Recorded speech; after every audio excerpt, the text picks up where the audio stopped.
Vot sedasi, vot kui ilus meil on. Meil on nii ilus. Siit hakkab minema Rail Baltic.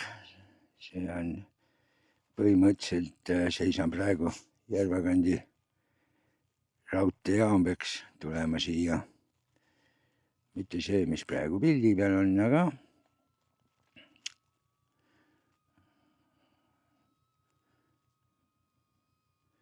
vot siit selline uhke vaade.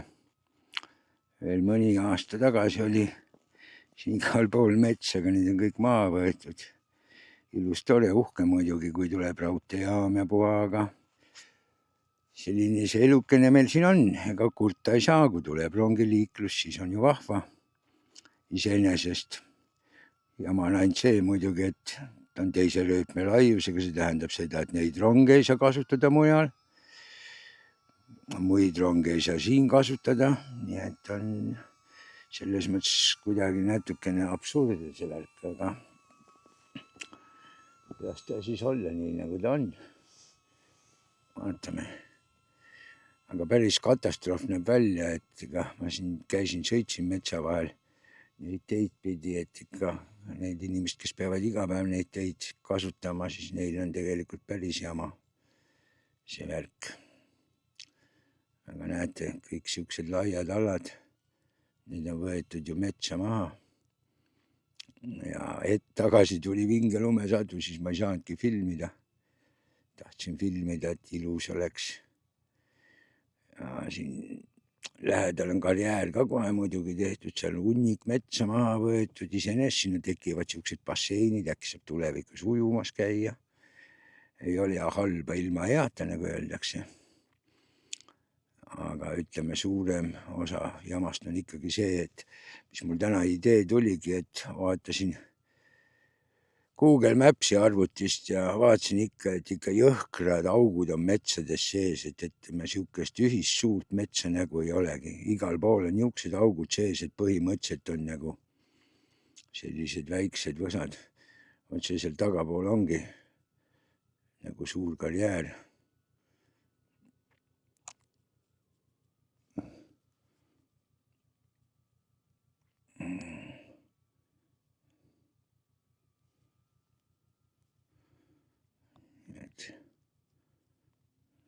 Selline on see elukene meil siin. Aga talv hakkab ikkagi kohale jõudma, ütleme nii.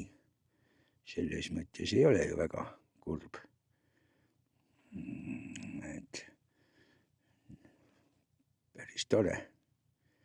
Aga suured vihmapilved on, mis vihma, lumepilved, nii et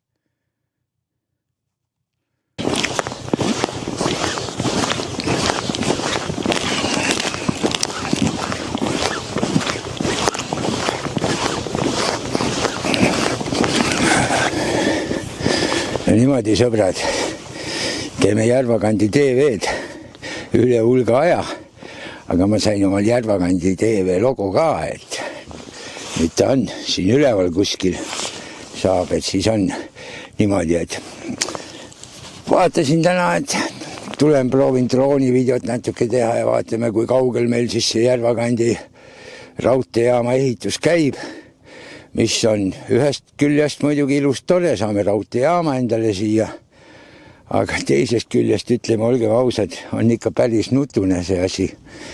Kui vaatad, kui palju selleks on metsa maha võetud ja kui sinna juurde mõtled veel, et selleks, et siia rong saaks käima, peavad ostma uued rongid, mis ei saa mujal Eestis sõita, see on ainult siia.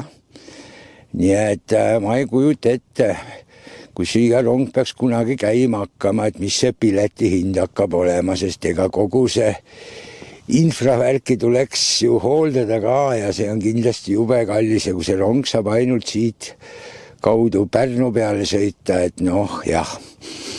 Aga iseenesest, kui meil raudtee on, siis on hästi. Aga natuke pahast on et seda metsa on ikka jõhkralt maha võetud ja need väiksed kohalikud teed, ma ei saagi aru, et kuidas need inimesed, kes igapäevaselt päevad neid teid kasutama, et kuidas nemad siin hakkama saavad. Et see on tegelikult päris kole. Aga nii ta on. tuli täna kõvasti lund, niimoodi, et 29. detsembril tuli Järvakanti ka väike lumi maha. Mitte palju, aga natukene abiks ikka, nagu öeldakse. Ja mulle see tegelikult meeldib. Kui lund ei oleks ja seda sama pilti siit ümberringi vaataks, siis oleks ikka päris nutune see asi. Aga ei ole vaja praegu vigiseda, et lasta olla. Lihtsalt siuke tore väike videokene, et mõtlesin, et võiks teha midagi. Et vaat, kui autojuht istub kodus, siis ta võtab ta lemmikraamatu kätte, see mõni atlas või vaatab Google Mapsi ja mis mul mõte tuligi selle pärast, et Google Mapsi aerofoto pealt vaatasin, siis vaatasin, meil on siin ümbruses ikka ei olegi ühtegi suurt metsa, et on ainult pisikesed metsatukad. Kõik on neid auke nii täis ja täna siin sõitsin, kui see õudne lumesadu oli, siis näed, et 2 aastat tagasi olid siin samas tee ääreski ikka igal pool oli mets. Nüüd on igal pool suured lagedad platsid, paistab, et võetakse veel juurde, arugi ei saagi täpselt, mille jaoks võetakse, kas selleks, et lihtsalt on vaja võtta või mis teema on, et kuidagi ütleme niimoodi, et suht jõhker on see asi ja väga-väga nutune. Aga on, kuidas on. Nii palju on seal hea, seal tagapool on üks karjäär tehtud, ma vaatasin seal, mis välja kaevatakse, vesi vajub sisse, sinna saab võib-olla uue sulleri kunagi, toreda ujumiskoha, kui seal kõik ilusti ümberringi pärast korda teha ja karjääri vesi, see on ilus puhas ja selles mõttes on päris äge. Aga ei teagi, mis saab, käisin poes, ostsin söögimanti, et vana aasta õhtuks ka üks korralik ahjurulaat teha. Et vaatan, kui hästi mul see õnnestub, mine tea, äkki teen väikese kokavideogi, saab Järvakandi TV-sse üks kokavideo ka. Siin ühele tuttavale R33 stuudiost Reijo, ta tegi seal mingit liha, ma ütlesin, kõva konkurents, et ma proovin ka, et mul on väike köök, ma ei tea, kuidas ma seda siin niimoodi filmida saan, aga ilmselt ma seda katsetan homme, ma äkki arvan niimoodi. Homme on 30. Et iga liha peab enne seal väheke tõmbama ka ja niimoodi või vaatan, kuidas see asi läheb. Aga midagi ma kindlasti teen. Niimoodi, et aga siinkohal jälle kutsun üles, ma olen siin ütlenud ja osade noorte inimestega rääkinud ja kõik on nagu entukad täis, aga ei ole keegi ühendust võtnud, et koos midagi põnevat teha, et mingit saadet, videot, värki, särki, et oleks nagu tore, et näis, nüüd uus aasta tuleb peale.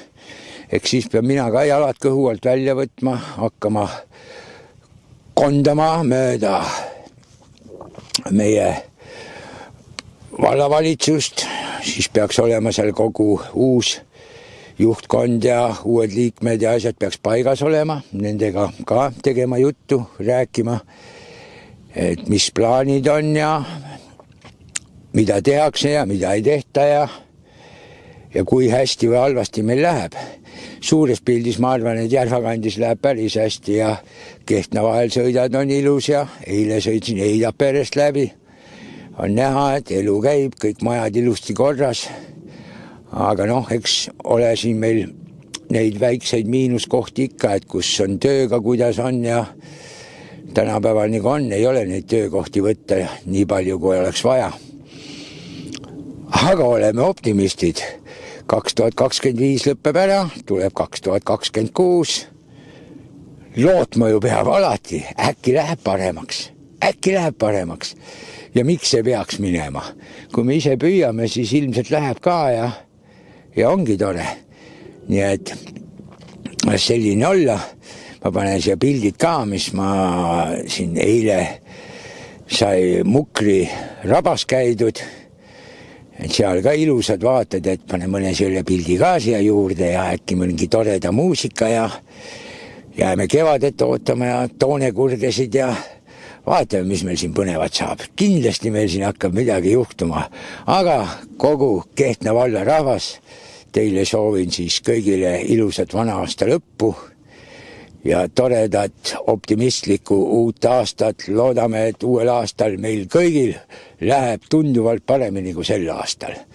Nii et selle aasta ma enda seisukohast võtan, et on olnud niimoodi, et kuidas ma ütlen niimoodi massa miinus, et iseenesest väga kurta ei saa, peab olema rohkem sihuke positiivne, et lihtsalt vahepeal ajab kõvasti keema see värk, kui vaatad, mis ümberringi toimub, aga eks ma katsun ennast ka kokku võtta ja kõikidele asjadele äkki rohkem positiivsest võtmest vaadata. Ma olen loomult mingi paadunud optimist muidugi, aga vahel lihtsalt tuleb ennast välja elada niimoodi, et las ta siis olla ja saadame selle 2025 aasta toredasti ära ja ootame avasüli ilusti aastat 2026. Nii et, tšau-plau!